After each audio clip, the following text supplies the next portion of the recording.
Hi, everyone. Welcome to the Zone to Speak podcast. I'm your host, Juliana.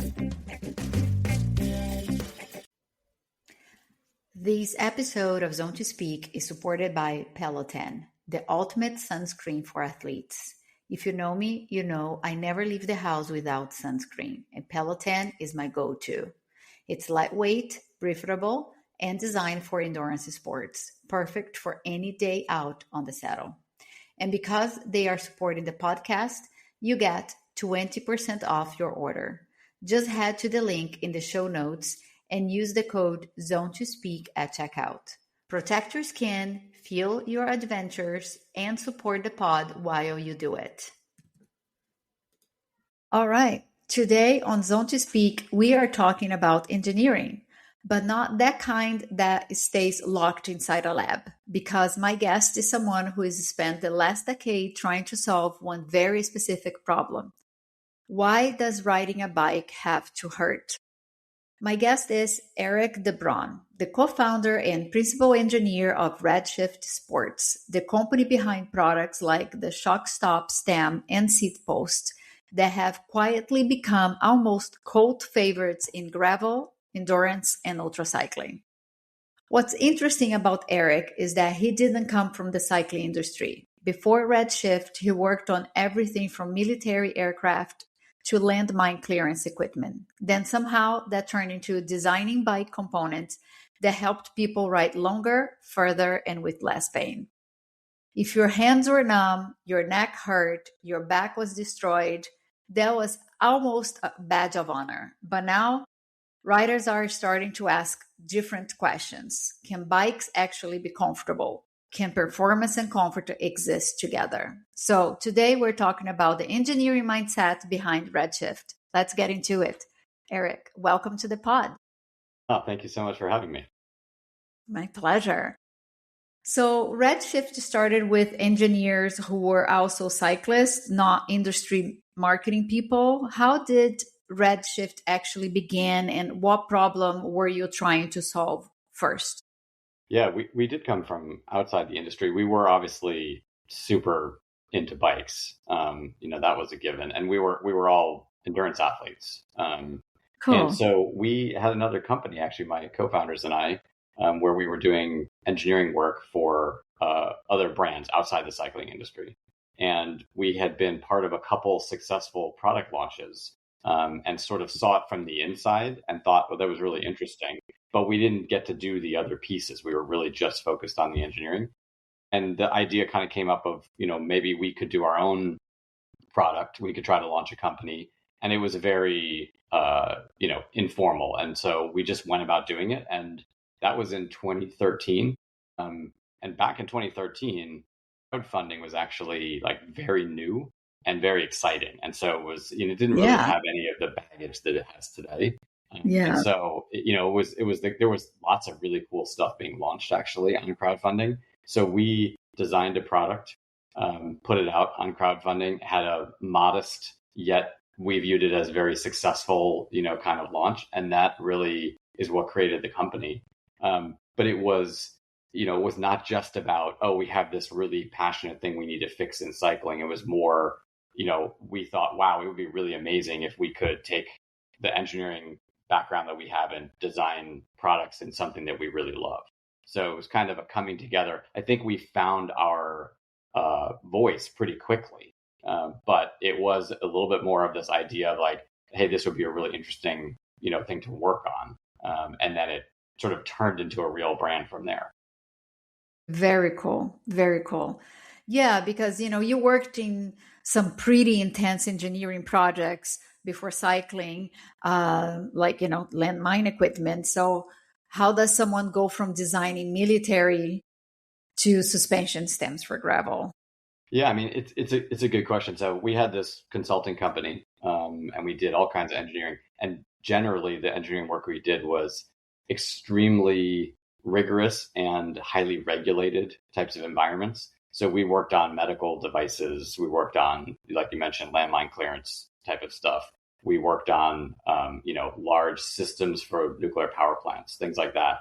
And that does not naturally match up with cycling components, but in reality, the engineering required to work on products in such a rigorous environment is actually the perfect training ground to work on, something that is very close to a person that, needs to be really safe. So when you think about components on a bike, you want to have a lot of faith that your seat post and your stem and your handlebars are going to, perform the way you expect them to.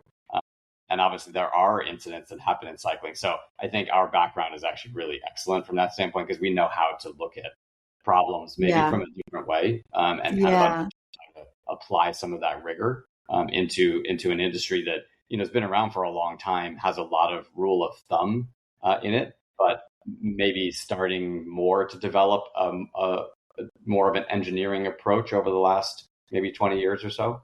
So I think we're excited to be kind of part of that. Yeah, I agree. And I think in any industry, it's always good to have someone that, of course, match some of the skills, but doesn't come from that industry just because it's fresh blood. It's different way of thinking. It challenges in a different way that can create solutions. So, and you guys, did that. And I think sometimes cycling can be also strangely conservative. Like, did you guys feel any resistance early on when introducing the products like the shock stop stem?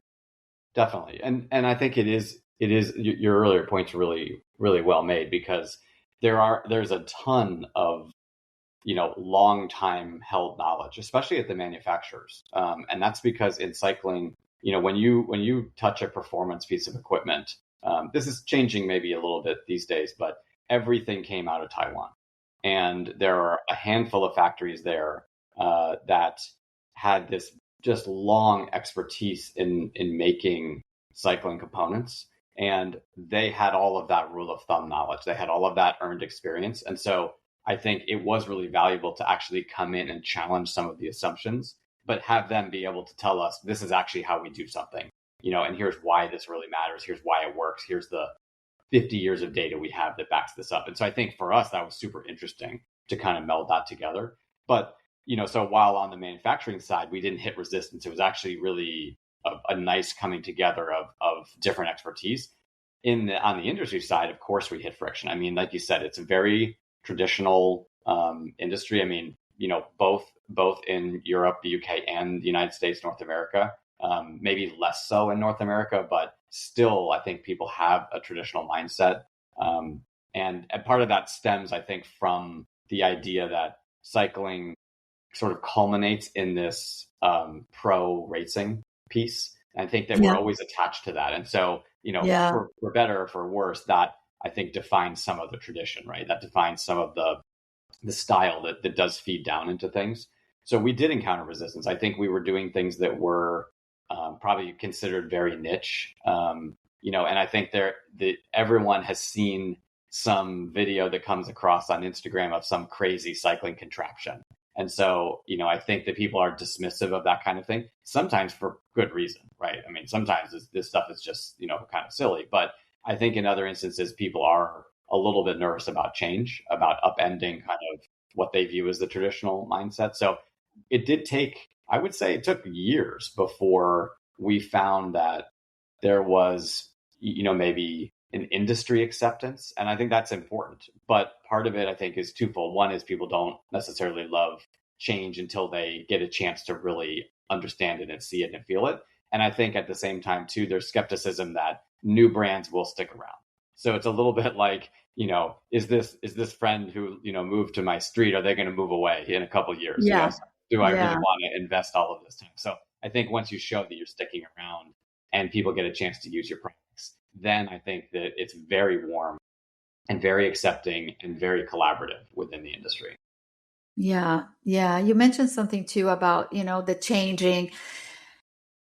I didn't think about what you said in the industry always have these mindsets thinking about the pros and the peloton. And because I wanted to ask you, like, if you, maybe that's why it feels sometimes almost taboo to think cycling can be comfortable, we can find comfort in cycling. Um, why do you think cyclists have this historically resistance to? I think it's an endurance athlete mindset, actually. And so my wife is a big marathon runner. So I've done my fair share of running over the years. And I think running and cycling and any other sort of extreme endurance, activities, swimming, I think grouping all of these things together. And obviously, when you bring those three things together, I mean, that's a triathlon too. And so I think that you take these endurance athletes, triathletes may actually be the best example of this, because I think that a triathlete mindset is always twofold, right? It's the mindset of what is the optimal equipment that I can use? And, there's a massive search for equipment there.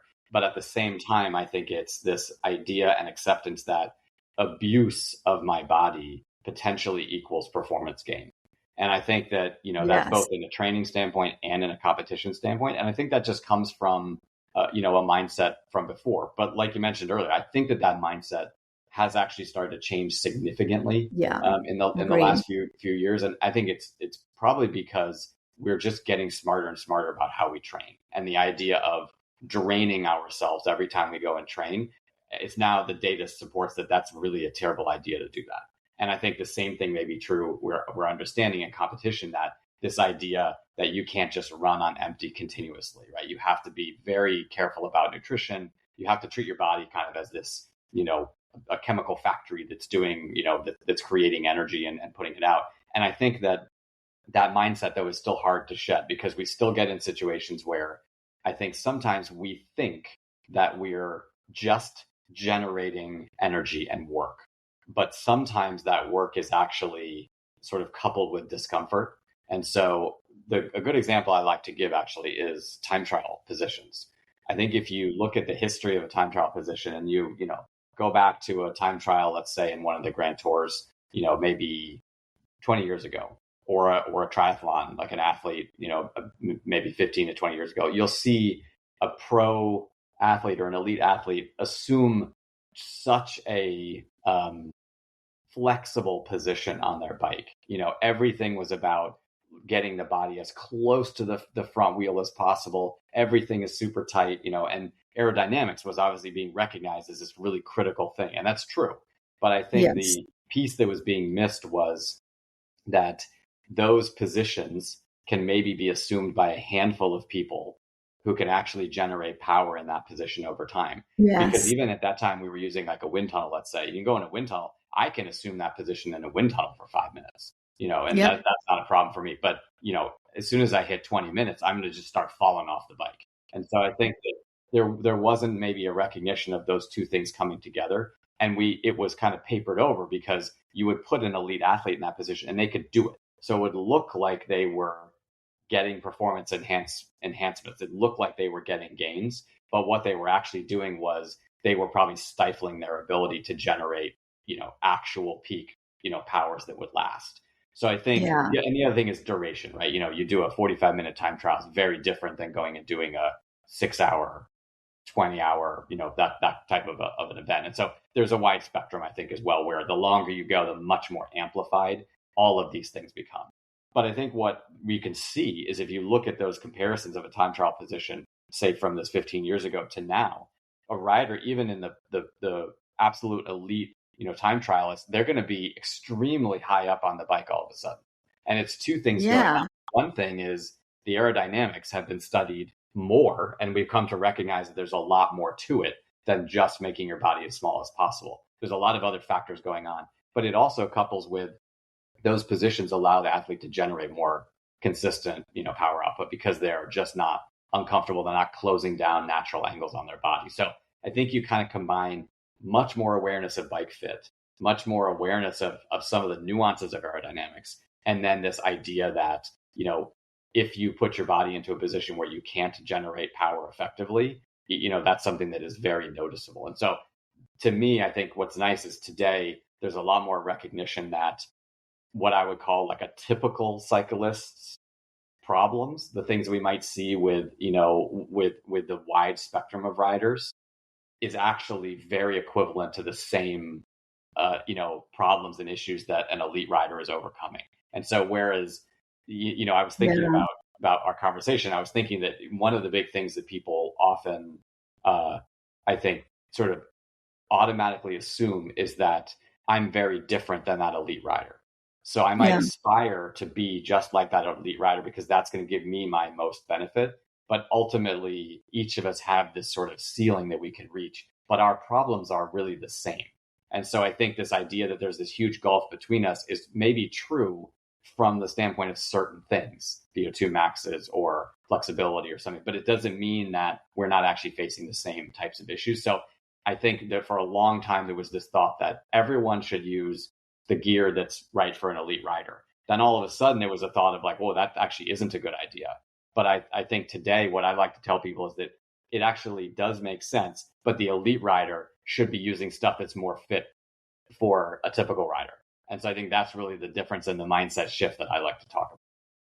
Yeah, no, it makes total sense. I think there's the cycling culture that treats comfort and speed are opposites.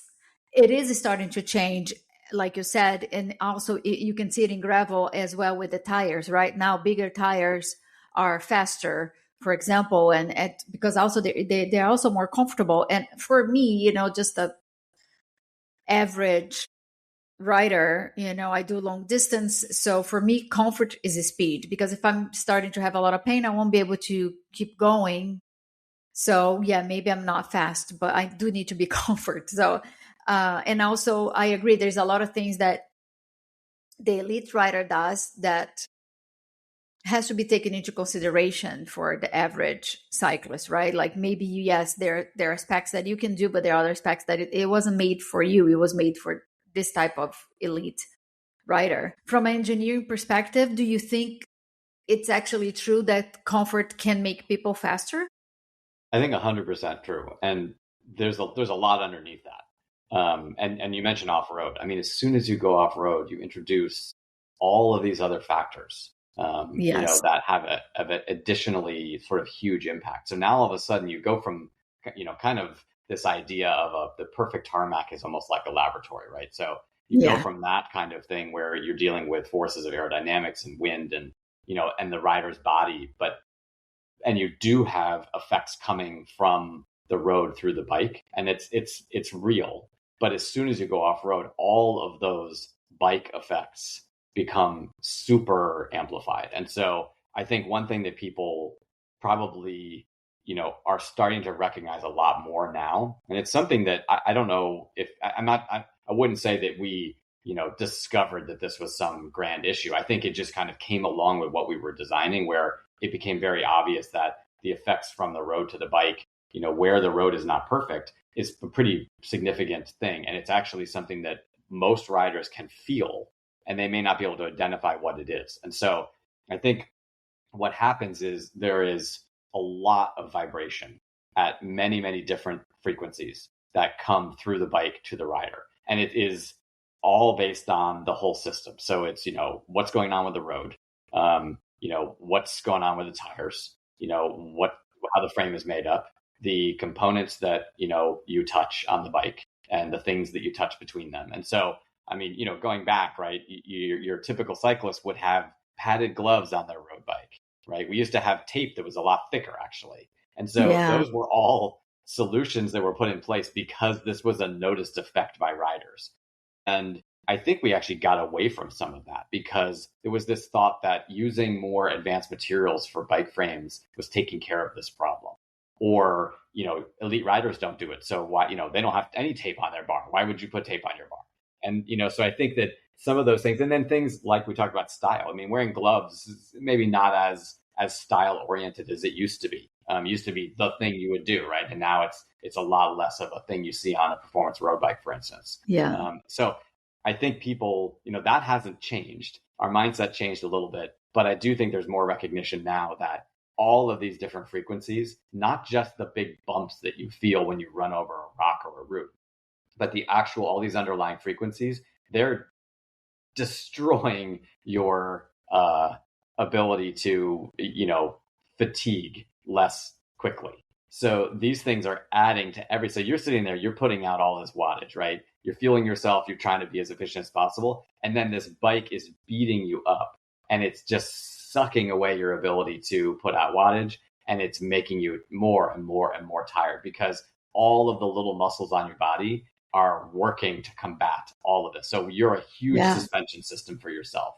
And I think that, some people, they get actual significant effects. Like they'll go do an ultra and their hands will get numb and it'll be numb for days after. And that's actually a really bad thing. You really don't want that to happen to you because it can cause some pretty significant nerve damage. And so I think the ultras maybe are opening up this idea of some of the more significant things that can happen. But even just a 1 day, 5 hour, 6 hour race, someone goes out and does that race, they might really feel it. Or even just a ride they're doing for fun.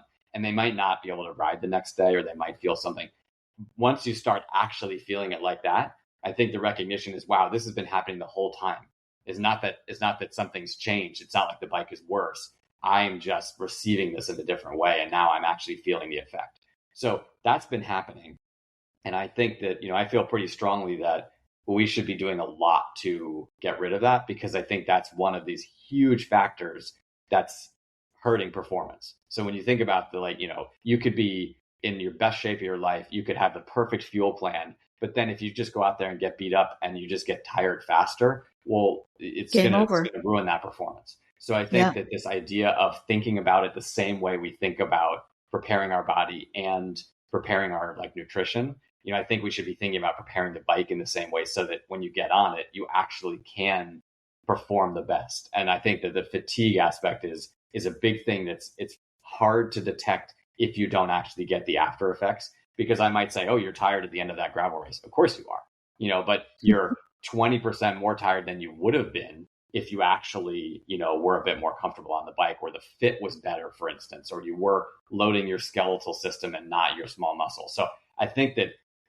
that's a really long-winded way of saying that performance and comfort are completely linked together, just based on this idea of fatigue. And then there's a lot of other things there too. Another layer that I think is really important that is a little bit overlooked is that, when you have a bike that's comfortable, where you can soak up some of the off-road and the sort of gnarliness of where you are, you actually maintain sort of the nominal seated position for a lot longer duration.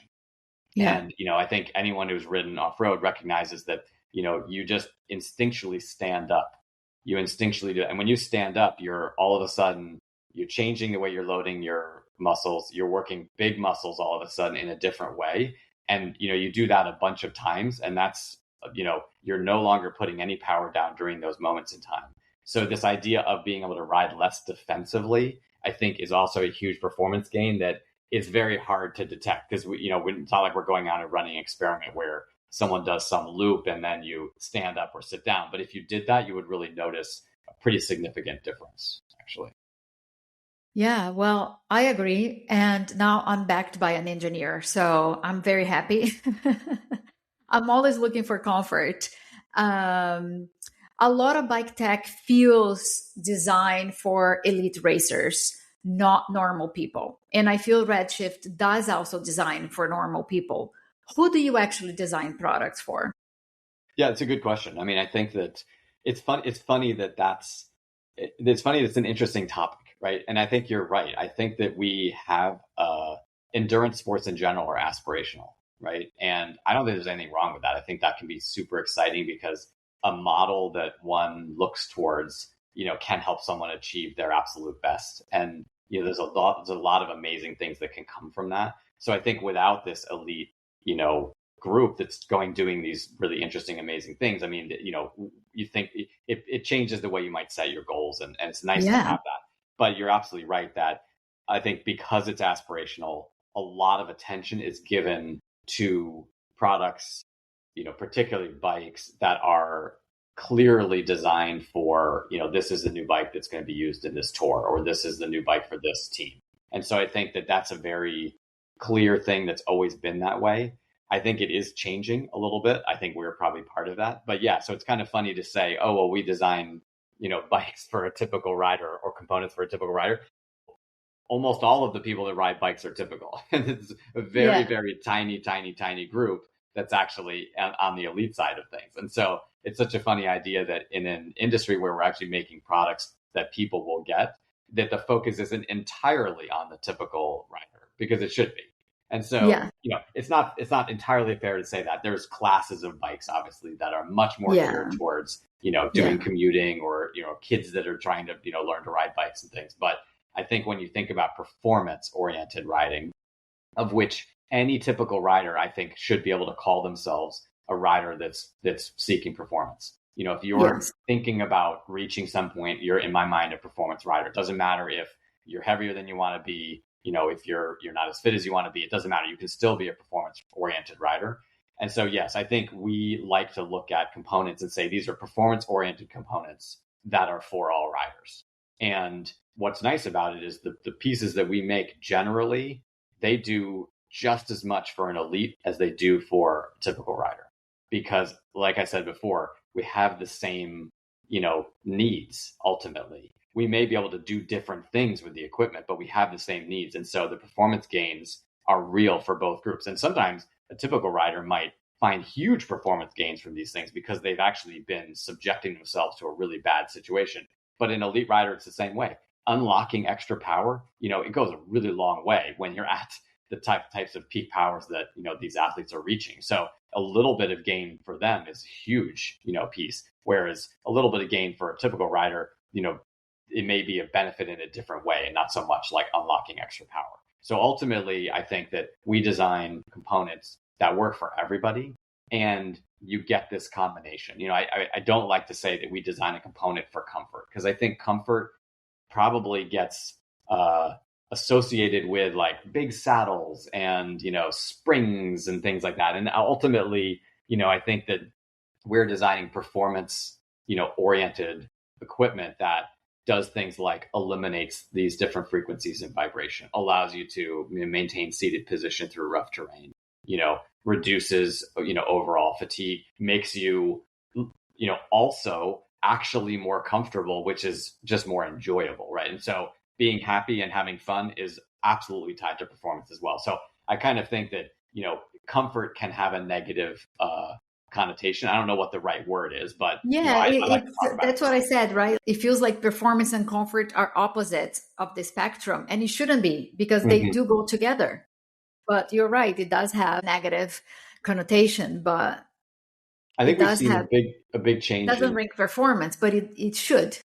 Yeah, and a good example I like to think about is running shoes. I mean, think about the revolution in running shoes that's happened, Yeah. in the past few Major, the years. big soles, nobody would think about it. Exactly. And I think that when you use those kind of shoes, you think, wow, these are more comfortable than the shoes I used to Yeah. run with. And so I think hopefully that is kind of introducing this idea that, there's just massive amounts of evidence now that shows that these are major performance enhancers, and they also make it more enjoyable to run in, at the same time. So I think cycling, is maybe not embracing that in the same way across the board, but there is a change. I mean, I think you mentioned with the bigger tires, and I think that in gravel in particular, right, there is a very nice openness to trying different things and having a lot of different versions of that, right? So there are very race oriented gravel bikes that are, they're very much oriented towards aerodynamics, but they still have pretty big tires.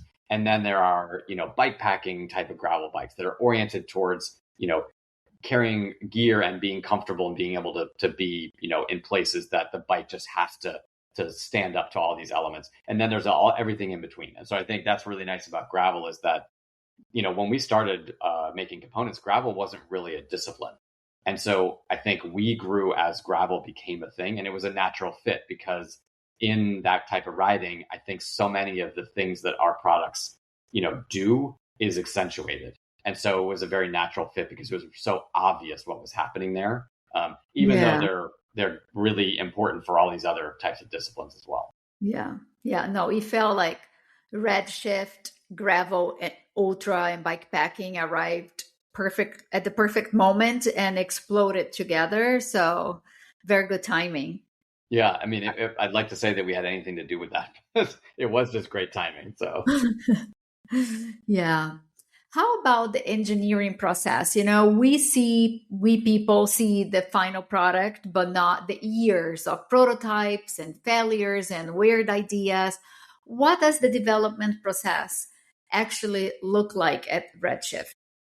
That's a great question. So, I do know that it is quite varied across how different people do this type of work. We have a process that we use, which it's going to sound extremely low tech, but we are very, very oriented towards the writing itself. So I think that you can develop products sort of marketing first. I think you can think about, cars are a good example, right? You can think about what's the next model year and how do we find a feature to allow us to iterate on something. And that's not our mindset at all. We are not chasing new versions of things every year. Obviously, that's quite a bit of excess type of stuff. I mean, once you make something that's really good, it should stand up for a while. So we are generally, all our ideas come from just our own writing, but not exclusively. I mean, we have quite a few people that ride with our products now, and we observe people riding all the time, different disciplines coming up. I mean, so we're very aware of what's going on, and we tend to pick out what I would call unmet needs that are not being necessarily, they're not obvious. That's probably the way we like to do things the most, is to see some of these, a problem is maybe the wrong word sometimes, but problem, issue, need that hasn't been addressed because everyone just accepts that is something that we should do. And I think those are some of the most fruitful areas. So there's a lot of those. And so we're constantly, kind of discovering some of those things. And then it starts with just a conversation, honestly, internally. So we've got both engineers and non-engineers that we're frequently just meeting and talking about, things that are happening or something that happened on a ride, something we saw somewhere, piece of feedback we got from somebody. Customers will send us their bike builds. And so we'll see something really interesting on that that you haven't thought about before. So that's where the ideas sort of get generated. And then they honestly get kind of sort of discussed a little bit in a really open and lightweight way, not necessarily some formal brainstorming or anything. And then you can kind of tell when people think, oh, there's something here. And as soon as you feel like there's something there, then we will take that and we will kind of put it into our more formal process, which starts with, okay, great, we've identified some unmet need. Wouldn't it be amazing if we could do this? And we try very hard not to talk about the actual solution first. Our product design training is very much needs sort of first. That I believe that very strongly, that, oftentimes engineers will jump to solutions and they will say, I have a solution for this problem. I really like to pick apart the problem because I think that ultimately yields a set of solutions, which you can then, look into, figure out, try all of them. I think if you jump to a solution, you get stuck iterating one thing. So we often have many solutions for a particular problem. And sometimes one person will be interested in one, someone else will be interested in something else. And then we try to very rapidly make physical things. So it could be, we do a lot of 3D printing these days. And so not like you're going to go bike packing with something like that generally, but we can make stuff that you can actually put on a bicycle to touch and feel and, potentially ride it around in our office and things without, being too dangerous. And then we quickly go from there. So as soon as we can touch something, we're iterating on that. We may have, like I said, multiple ways we're doing something. And then it becomes more and more formal as we go. So once we've really identified, okay, it looks like we can solve this problem, and now there's a set of engineering challenges here, it then becomes an R&D project within our organization. We start to track it, somebody takes ownership over it, and then we run through sort of like what might be considered more of a normal engineering process. Got it. And I could be wrong, but I feel like ultra cyclists, ultra riders were some of the first people that fully embrace your products, because I think there's still like some quote unquote purist cyclists out there. They're still skeptical and wouldn't change anything. Why do you think endurance riders understood the value of Redshift so quickly? And do the purist comments still bother you, or you just laugh at them now? It's a good question. So Well, I'll answer the first part of it first. I think the reason that endurance or ultra or even your performance gravel cyclist, who's just Yeah. doing a ton of riding, I think the reason that those groups are quick to embrace things like our products is because their mindset has always been that existing solutions may not be providing everything they need. And often, I think those groups see individuals within the group almost doing DIY solutions to things. I mean, if we That's think about true. something like That's tubeless true. tires, right? Like tubeless tires is this like group created thing that is now the standard, right? And you go back to Yeah. when this starts, and it's discussion boards about bringing some an interesting way of thinking about stuff from other industries. How could it work? And so Yeah. I think that is very much a mindset of the endurance crowd of, well, if something doesn't work, I'm going to get some tape out and I'm going to throw this thing on here and maybe I'll get some wood and something else and make something. And so I think that the sort of fixing mindset and the being prepared for anything mindset. If you take a significant trip somewhere, you're inevitably going to have problems. And so I think the person that's attracted to ultra, to bikepacking, to endurance riding is also someone who might be interested and kind of motivated by the idea that there's always a risk that something might not go well, and you need to figure it out in the moment. And that might be finding someone that can help, finding the right tool, kludging something together. So I think that mindset makes people more open to, oh wow, there's like this new product that does something that seems interesting. That might be worth trying.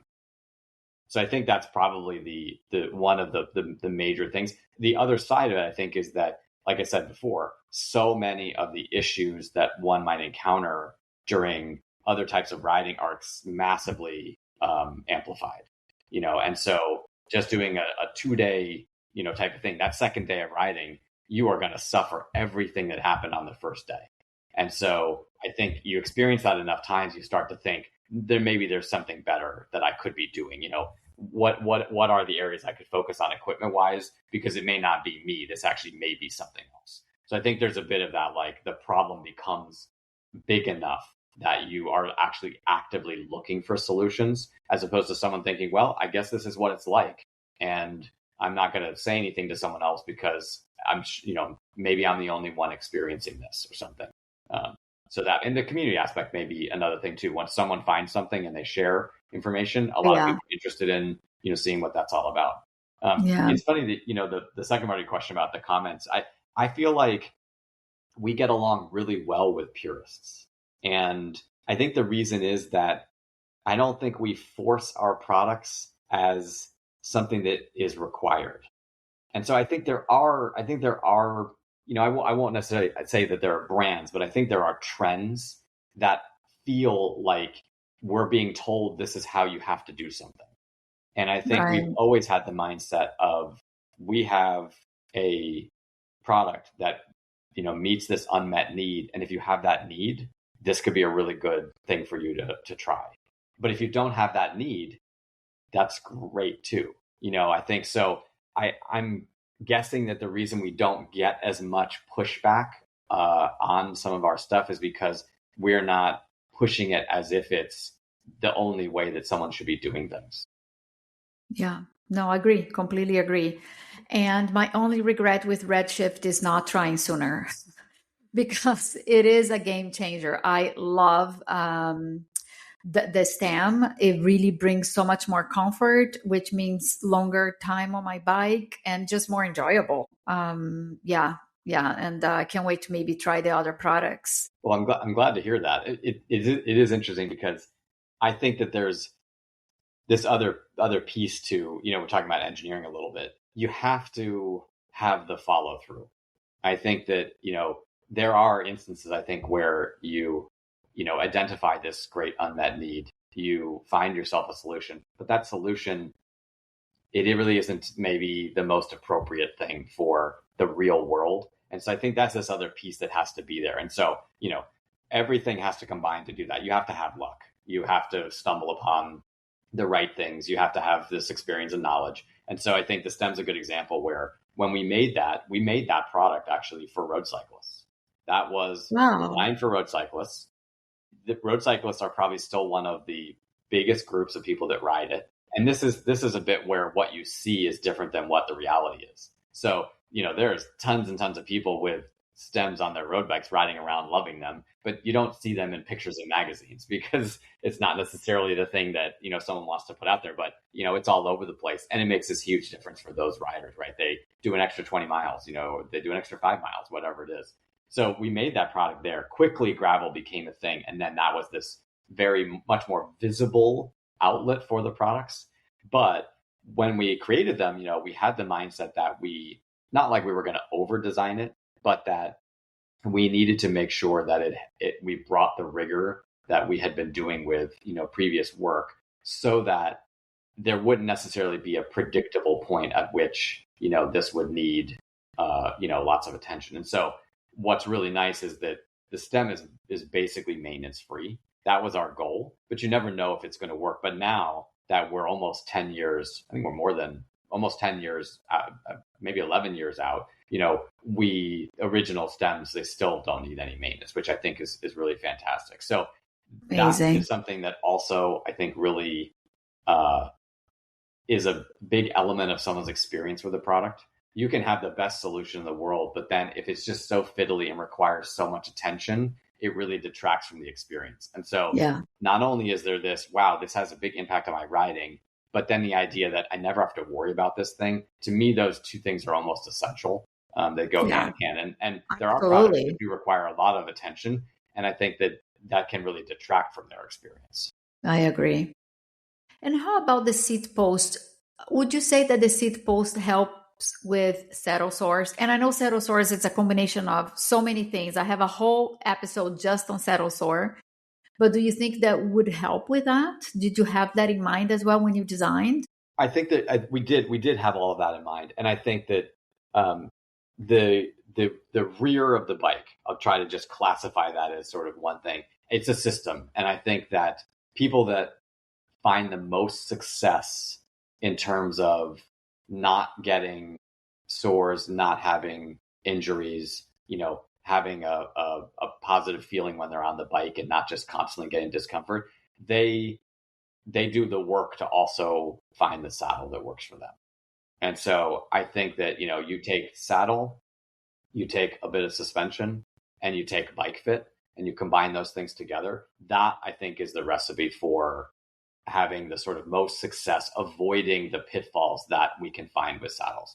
And I think it is funny because I think saddles, in my mind, is just at the beginning of the place where we're going to actually see a lot of gains there as well. And not so much in a, this is reducing fatigue or anything, but actually just how does this work with my body such that I don't get physical point discomfort?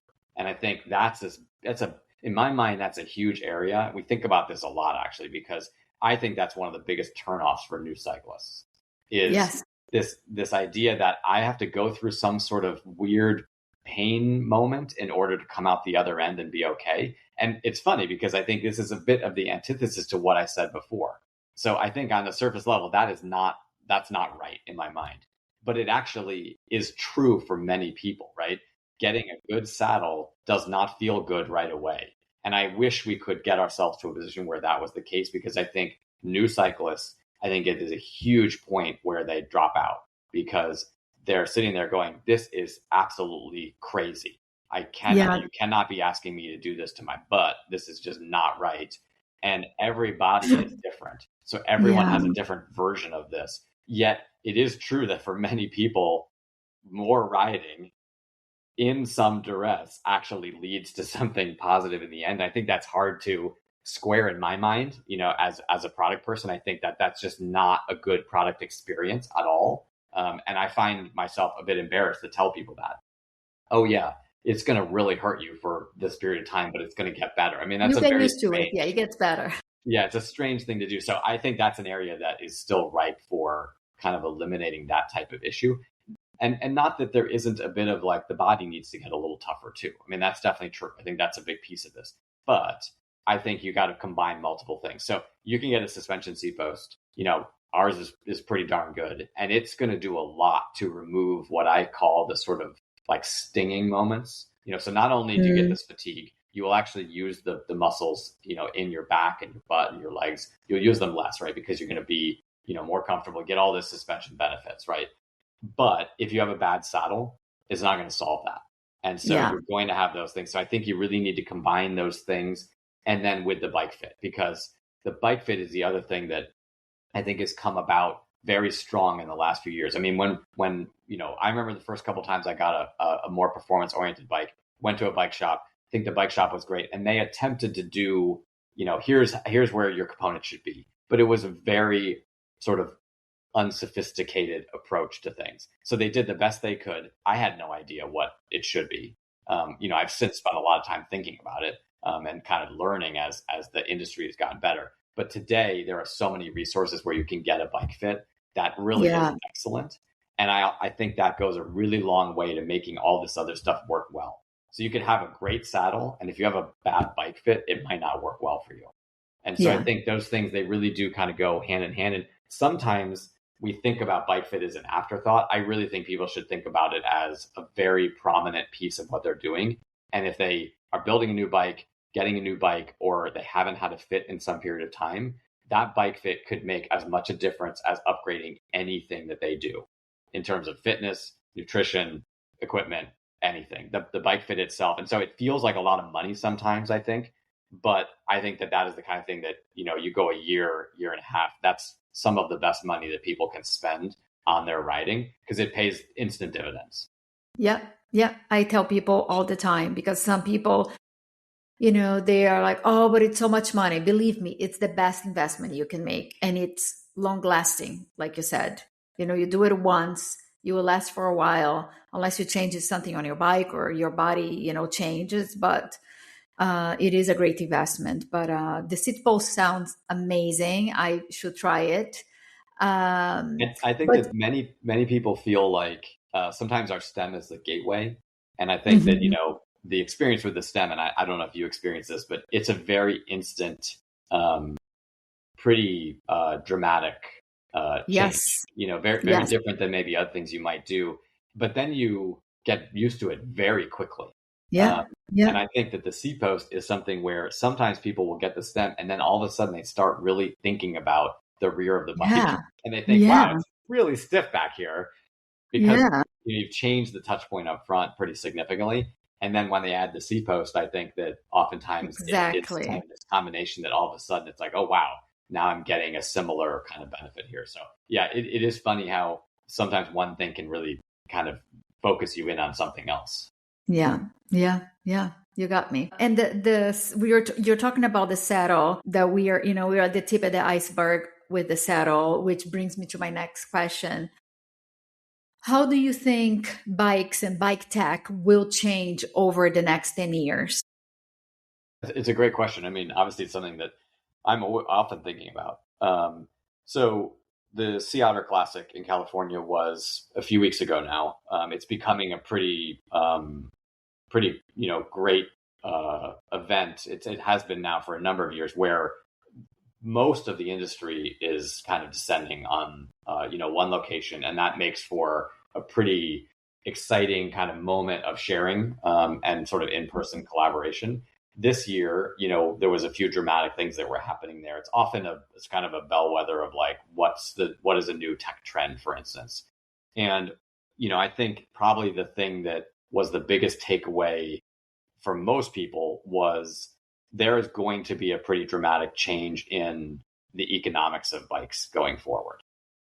And so I think a lot of people came out of that thinking, 32, tires, this is going to be this interesting trend. And I think that's innovation, and that's people pushing boundaries and trying to find things. But actually the underlying takeaway that I think people should be paying attention to is we are at the moment in time, which is just the beginning of very serious brands coming out of China with very performance-oriented equipment that is made in the exact same factory where all of the performance bikes, from some of these big brands are being done. And this is what I mentioned earlier. There's a bit of a change. Taiwan was the center of the universe for bikes for so long. And I think that those Taiwanese factories had slowly started arms in China. But now I think we are seeing, and it was a very dramatic kind of moment in time at this event because one of the brands unveiled, sort of a complete line of bikes with a price point that was, pretty earth shattering. And so I think that that's just the beginning of some pretty big changes in terms of the sort of customer expectations for high performance and price point. And so, as a brand that, we operate sort of in this mode of we have premium products that, we don't apologize for the cost of them because of what we're delivering with them, right? You can always find a cheap alternative to something.